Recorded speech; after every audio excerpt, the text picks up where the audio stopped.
Hey, good morning, everyone. Welcome to Sports Shorts Daily, presented by LeBears Casino. Ronnie Rance here with you, alongside Tommy Krysan on this Thursday morning edition of Sports Shorts Daily.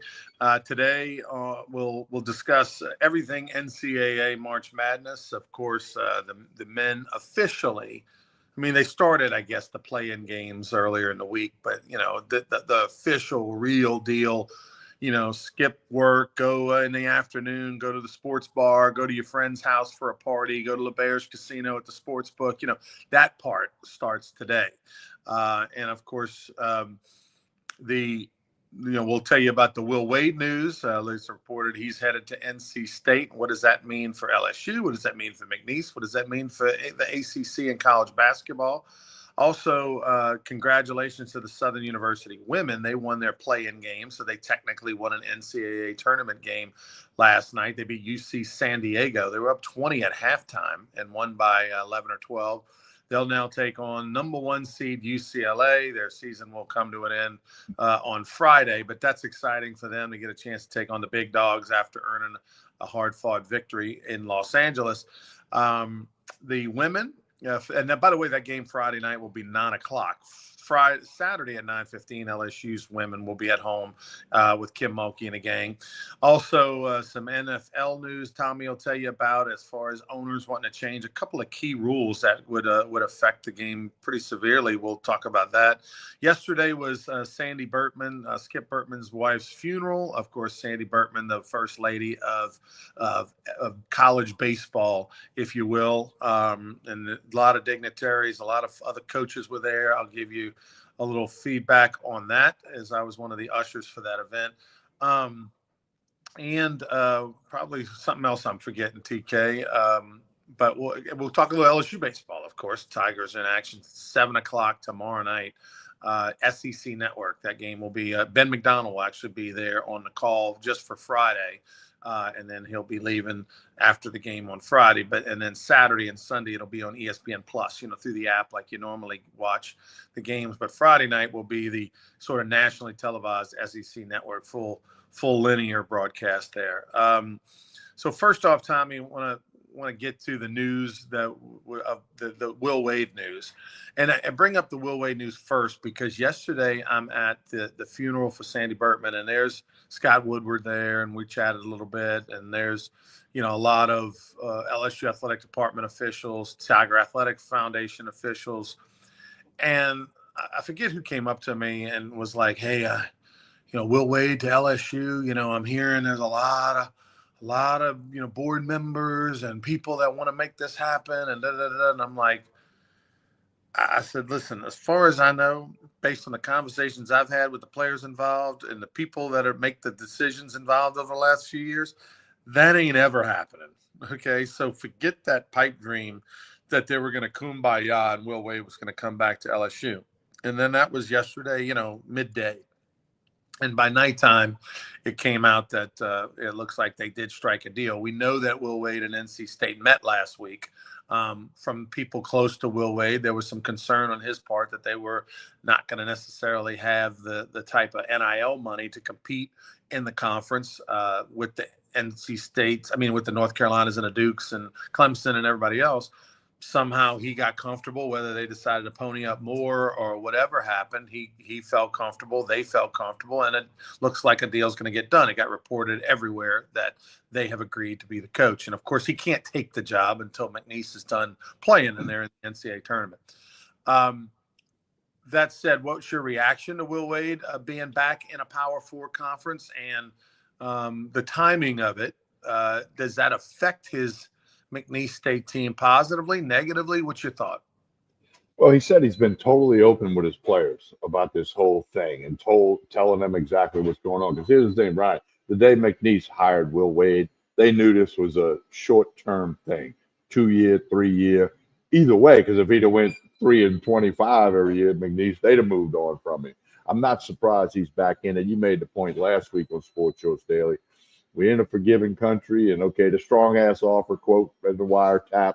I mean, now the world's different, okay, and we figured somebody would look past that. Will Wade's only 42 years old. He started coaching at a younger age than many head coaches at the college level, and then moved up the ladder quickly.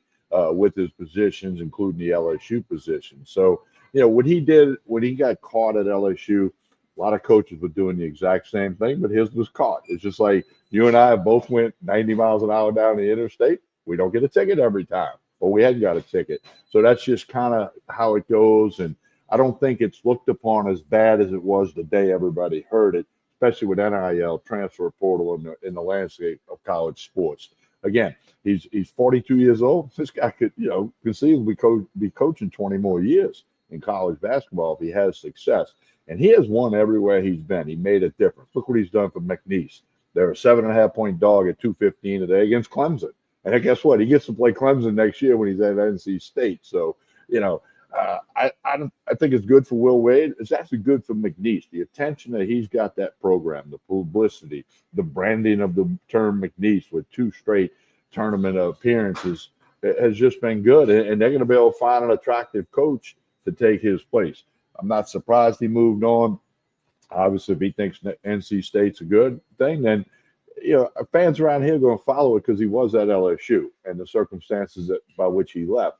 So and you and we're going to talk next year. It looks like we said Paul Maneri won 3-0 first weekend in South Carolina this year. You're going to pay attention to it, and we are, and we're going to share it out with the people that like Sports Shorts Daily and Sports Shorts Radio. So I'm not surprised. I'm happy for Will Wade. That one night we were doing Coach Bertman's radio show at Sammy's. He came in with his family and sat with us for 15, 20 minutes before they went to another table to eat. And I mean, he was a cool dude, a straight shooting guy, funny, as a lot of college basketball coaches are. John Brady's a funny guy, but I saw a different side of him that day than in a media experience.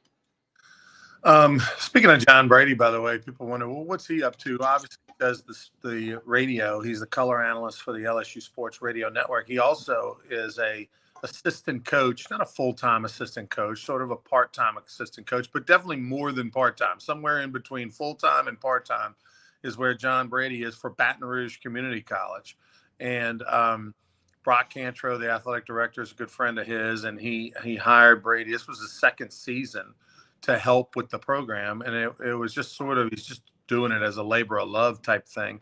And Baton Rouge Community College has had a lot of success. They won their conference 2 years in a row. They actually won a regional kind of game because the Louisiana and Mississippi junior colleges are in the same bracket when it comes to postseason. They won a game, they lost it, but they won 20 games this year, and they had a nice year. So John Brady's enjoyed. I talked to him about it a few times. He's enjoyed really doing that. And there's obviously these players don't really remember him as a coach, but they can Google him as and he definitely is enjoying kind of the dual role of being a college basketball analyst for LSU and also working with Baton Rouge Community College. Well, a basketball coach is what he is, okay? He loves to coach basketball. He loves the game. He had success at Sanford before he came to LSU. He had a little success at Arkansas State after LSU. So he's a coach. So I'm sure when he gets out on that floor and he's instructing kids and he's talking to them, I mean, he's in his element. So that's cool. And John and I talk rather frequently, and we're still trying to get on a golf course together. We're hoping to make that happen soon. But a lot of respect for John Brady. So with the NCAA tournament, talk McNeese today for a second.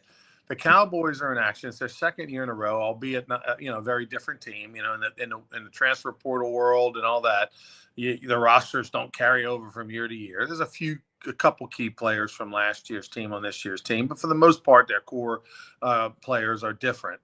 But the expectation was different. The program over there is different now. 7.5 against Clemson. I don't know a ton about Clemson.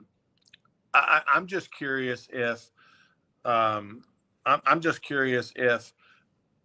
there's the distraction or the reality that Will Wade's leaving is a hindrance or really no big deal right now. I think it's no big deal because we'll find out at 2:15, but because he said he's been totally transparent with his players, and I'm sure the athletic department officials at McNeese, that he talked to them. He said it in a press conference. He said, yes, I spoke to NC State. He's not hiding anything. So I would hope that, that these players, and some of them may go with him to NC State, some of them may find another place. That's the landscape of college sports now, not just college basketball.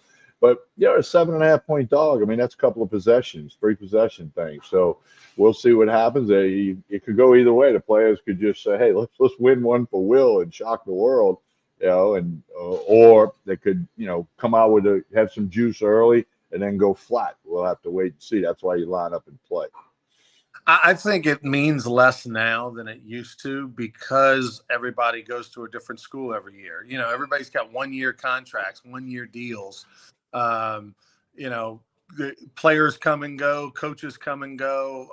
They grew. These players nowadays are just used to it, and they all are trying to get, as the kids say, get that bag, right? So if a McNeese player has an opportunity to go someplace different next year and it's a little bigger, higher profile, or pays them a little bit more money, they're out, and nobody's going to have hard feelings for that, And so I think they don't look at their coach as having hard feelings, or like, oh, he's leaving us, or he brought me here. I mean, look, everybody that knows anything knows that Will Wade was probably going to be in there 1 year, 2 years, maybe. I couldn't even dream when he took the job that he'd be there 3 years. So I think 2 years is about what they got. Now, I feel bad for McNeese because I don't, regardless of what he's done for that program and the excitement behind it, put 4,000 a game or so in there for basketball, they're not going to find another Will Wade. That story ain't happening. Can they get fortunate and maybe Will can help them identify some rock star, young assistant somewhere that they can give that, that first head coaching job to? But the idea that you're going to go get a proven guy that's a lock chalk winner and he needs McNeese for a year or two to build back his reputation, that's just a comet, passing through once in a lifetime. So, McNeese is going to come back down to reality. Now, it is going to be one of the, the premier job in the Southland Conference. You might be able to go pick another coach in the conference and bring him over, or something like that. But you're not going to get that. When McNeese got Will Wade, they knew we're going to win next year, right now, and whoever they hire, it's not going to be like that. Do you have a favorite for the NCAA tournament? Do you have like a team that you are believing in, riding in, that in your bracket, who'd you have winning the championship? Well, I'm a one bracket dude for 20 something years. I think it's funny when these people fill out, 10, 12 brackets and then they start popping off about how one of their brackets is doing great. But I filled out my one bracket the other day, and I don't follow college basketball as much as maybe I used to, and certainly not as much as many, many other people do. But I just kind of went chalk a lot, and I did pick McNeese to win. I gave Will Wade the old pick. I said they'll beat Clemson, but I'm chalk and I'm heavy on the SEC because it's the best conference in basketball. I actually have all 4 SEC teams in the Final Four, which is probably not going to happen. I understand that, but I'm filling out a bracket. I'm in the CBS Sports bracket thing, and if I could win $1 million, Ronnie. I'm probably going to win nothing, but I could win $1 million until a couple hours from now. But I got Alabama beating Auburn in the national championship game. What about how does your bracket handle the play-in games? Do you wait? I waited. Yeah, well, because I picked like where I'm picking, like right here in my bracket is Auburn, and it's got the 2 teams that they get the winner of. But so I win a lot of chalk and a lot of SEC. By the way, speaking of SEC, 14 teams in the tournament. They're already down to 13. Texas lost their play-in game. That's a little disappointing.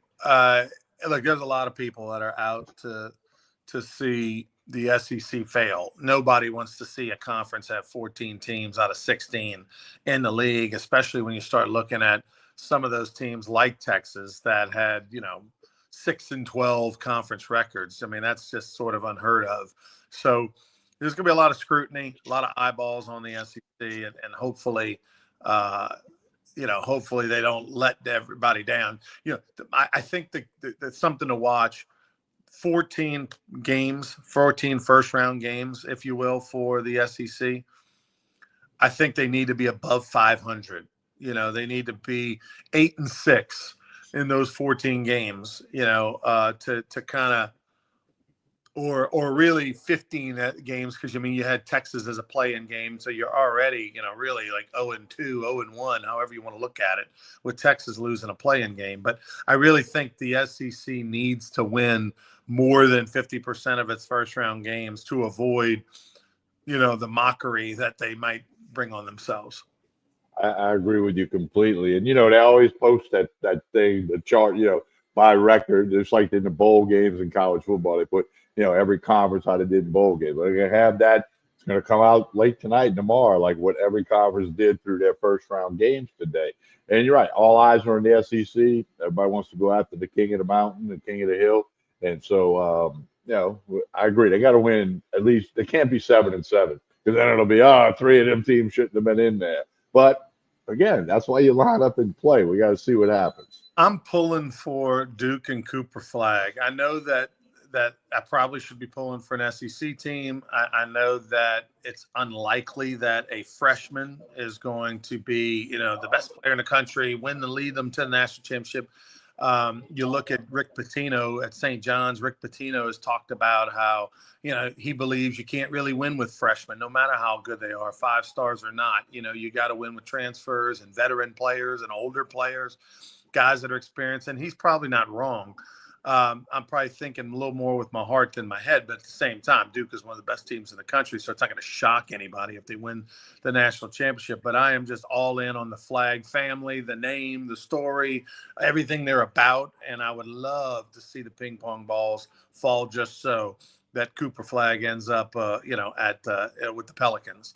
So that's going to be my team that I'm kind of pulling for, because I can't really decide between the SEC teams who I like more than another. But we shall see. It's going to be a fun NCAA tournament, because I don't think that's a lock on anybody. Right? There's not like that one team where 80% of the country is on that team to win it all. I mean, you got a bunch of good teams. I mean, I think you literally have any of the top 3 seeds, in my opinion, everybody would be comfortable with winning the national championship. Now, we know there's precedent that guys outside of the top 3 have won it in the past, but I think most years it's a shocker. This year, not so much. Well, you mentioned Rick Pitino. He's taken 6 different schools Isn't to that the crazy? NCAA tournament. Whether you like him or not, and the stuff at Louisville with the woman in the restaurant, we know all the stories. But the guy's a winner. Okay, I mean that's what Will Wade's going to be 20 years from now. He's going to have taken teams to the tournament, and everywhere he goes, he wins.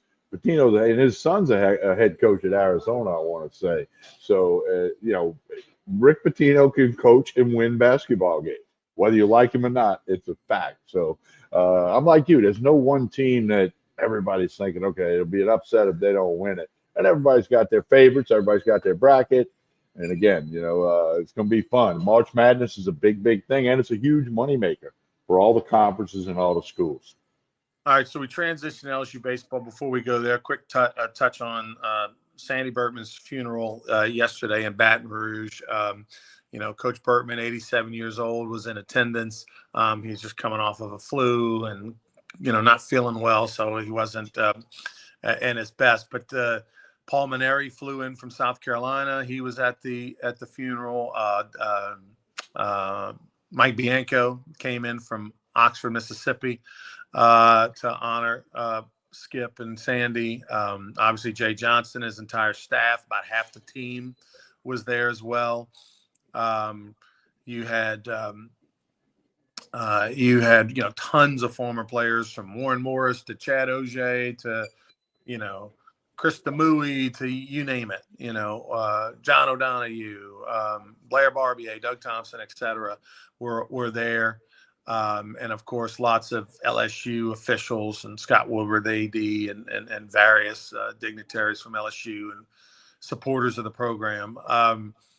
It was Susan and Richard Lipsy spoke, and as well as Richie Berger, who's a cardiologist from South Miami, who's a lifelong friend of the Bertmans and sort of Sandy's unofficial doctor. I mean, they ran everything by Richie Berger over the years.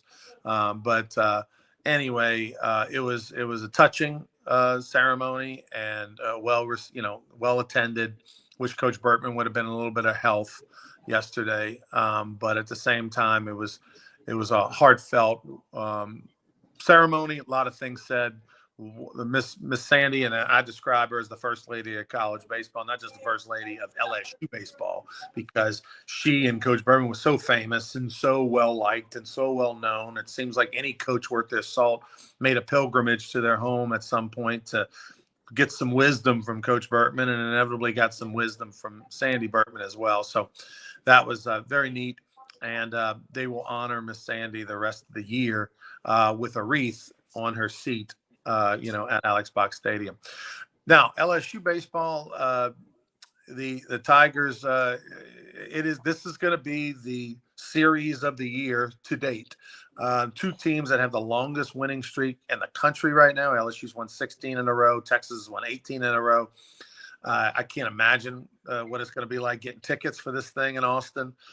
Remember, they will play on turf over there in Austin. That's always been something a little bit different at Dish Falk Field.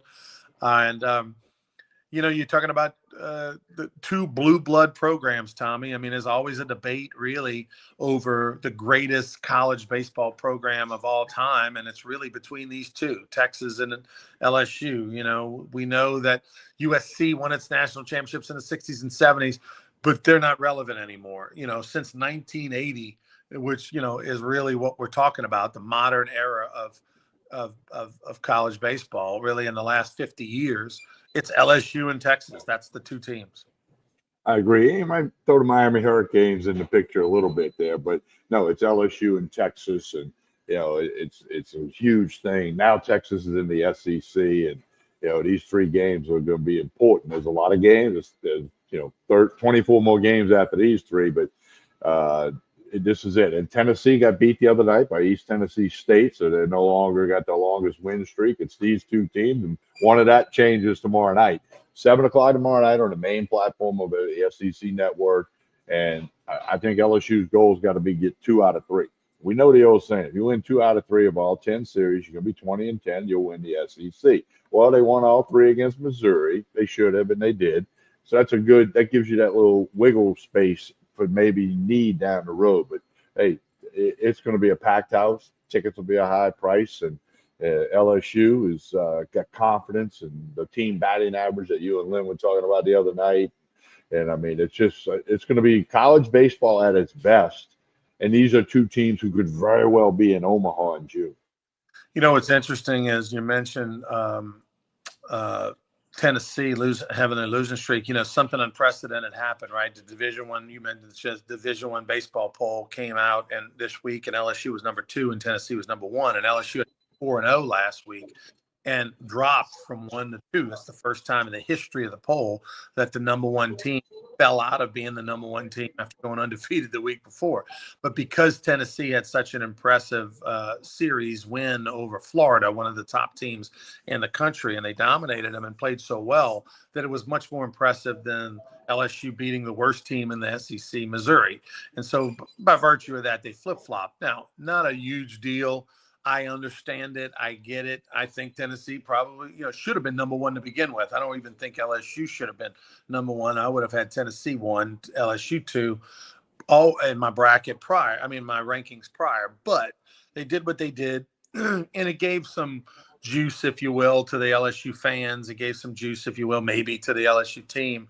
It's sort of ironic that the day after that poll came out, Tennessee loses, sort of like, poetic justice, right? You shouldn't have messed with LSU. Tennessee loses to a good East Tennessee State program, a team that's been in NCAA regionals and stuff over the years. And nobody goes undefeated in college baseball. It just doesn't happen. You play too many games, 56 games. I mean, I think the greatest record I can remember in the modern era was 56-4. Was Oregon State's record back in 2017 going into the semifinals in Omaha, where LSU beat them 2 straight to get to the finals to lose to Florida. And they finished 56-6, but they were 56-4 prior to that. Texas A&M was 50-6 prior to, LSU beating them in 1989 in a regional. And South Carolina was 50-6 when when UL Lafayette beat them in the super regionals in 2000, and A&M was right around that same record, a little bit better even when the Tigers beat them in College Station in 1989. That's the three records that stand out to me that were gaudy records, were just crazy, stupid records. And then neither one of them, by the way, won the national championship. Neither one of them, pulled that off, which is amazing to think. I got a little nugget for you, Ronnie. It's on a different level, but in 1982, William Carey over there in Hattiesburg, across the street from Southern Miss, went 54-2. And you're right. This is going to knock you out your chair. One of the losses, I beat them in Hattiesburg. They lost to me in Hattiesburg. I got the win. I went like 6 2/3, won the game 3-2, brought our closer in to close it out. But I got the win. John Stevenson was the coach. He's in Hammond now. I've been in Hammond for a while. And the curveball was working that day, Ron.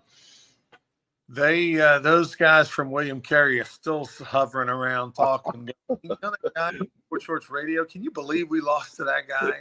Unbelievable. And they lost at home. It was in Hattiesburg. So, hey, that was one of those moments in the sun that I had. Oh, well. Yeah. I got to throw this in. Another moment in the sun. My 5th grandchild was born yesterday. My son had a baby boy. He named him Jack after his grandfather, the legendary Covington High football coach, Jack Salter. So Jack Thomas Christsan is a day old now, and every mom and baby doing great. And I was there, spent the day over there, and 5 grandchildren now, Ronnie. I think I'm getting old. 5 grandchildren and 1 girl. 1 girl, 4 boys, 1 girl. All right, when you met the 3 boys the other night, and they enjoyed talking to you. They were all fired up about that. We'll have a Christsan live on. There you go. You got your name. Well, and I'll tell you about my 10-year-old. He Googled you, Ronnie Rance, because I told him you had 2 College World Series rings, and he Googled you, and he was Googling you and Will Wade yesterday. How about that? It's amazing. These guys are way smarter at 10 years old, thanks to technology, than we were. All right. Lastly, Tommy, some NFL news. Well, give us a little take on what's transpiring this week in the world of the NFL. There's some meetings next week, owners' meetings, okay? And 2 big things. The Detroit Lions have proposed a way to change the NFL playoffs according to the seeding. Won't be by division winner wild card. It's going to be by your record in the regular season. And then home team would also be determined. You might win a division, not have a home game. But it takes 24 to 32 owners to approve that vote. There's a lot of talk that it may go through. Maybe a little to a lesser degree, the Green Bay Packers have proposed banning the push-tush that the Eagles have made famous. They think it's rugby, not football. So we'll keep an eye on that next week to see what happens. I'm in favor of keeping the tush-push. I just think teams need to learn how to execute it and stop it. And listen, it's just tough to practice it, Ronnie. How do you practice it? I think practice against it. I think the tush push is good for the game if you like offense. It's going to keep drives alive. It's going to, put points on the board. And at the end of the day, I don't know why the NFL would get rid of it, because they like offense. All the rules are to benefit the offense and the score and score and score. I would be in favor of changing it to the better records host the playoff games. That part I can get behind. If you win your division and your division's terrible, you still get in the playoffs. But the other benefit, Tommy, to changing the rules so that, the better teams, the teams with the better records, host playoff games, is it gives those teams incentive to keep playing for real all through the whole season. Because, you have times where the last game, or maybe even the last 2 games, don't really matter with your seeding. The Detroit Lions are 15-2 or 16-1. We're not gonna catch them to be the division champs. So here we are, 2 games back. Why should we risk our starters and play for real? Well, if you got to keep playing to fend off other teams to make sure you have a home game. It's a totally different mindset. And I think that's good. Just like in all sports, you don't want teams tanking. You don't want teams not playing their stars. This is a rule that would benefit that. So I'm in favor of it. I agree with you completely. I say go with it and put more emphasis on those other games. And keep in mind, the day is coming where there's going to be 8. There's going to be another game. There's going to be 18 games instead of 17. But so you need to keep the emphasis in there. All right, TK, tell us about Tremonti's as we get there. And oh, by the way, we'll be back tomorrow morning. We'll talk some NCAA women's basketball tomorrow. Talk Kim Mulkey, and we'll have first day reaction to the March Madness. There's no doubt. Tremonti's jambalaya for lunch today. If you want to stop by, you can always get their burgers, which also are at Baton Rouge Rougarou games. They'll have live and boiled crawfish Friday and Saturday here at Tremonti's, Jefferson Highway in Baton Rouge, right down the street from Parkview Baptist Church and School. Connect on Facebook and Instagram. Tremonti's Meat and Seafood, Jefferson Highway in Baton Rouge. Hey, as we always do, like and share this show. That helps. No matter whether you're watching on YouTube, Facebook, or X. Tell everybody about it. We're going to be back tomorrow morning. Friday. The schedule was a little different this week with some things I had going on. But like and share this show. That really helps everything, and it helps all the sponsors from the LeBares Casino to Tremonti's to Court Street Cafe and you name it. So please do that. On behalf of Ronnie Rance and Mike and the gang here at Tremonti's Meat and Seafood, I'm Tommy Christ. Have a great day, everyone.